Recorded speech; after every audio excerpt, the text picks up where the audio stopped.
Ako po si Anthony, ang primary operator ng EcoSolvent dito sa Roman. As of today po ay araw-araw po siyang nagagamit.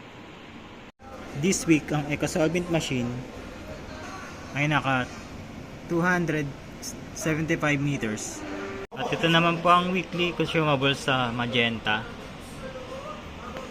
sa yellow, sa black,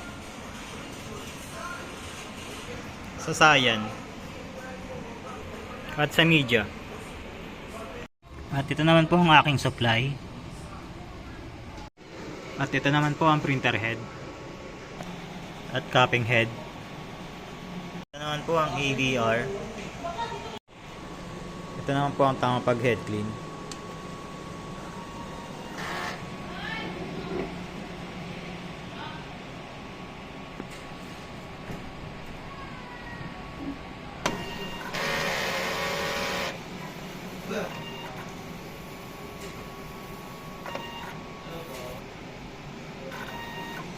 At nozzle check.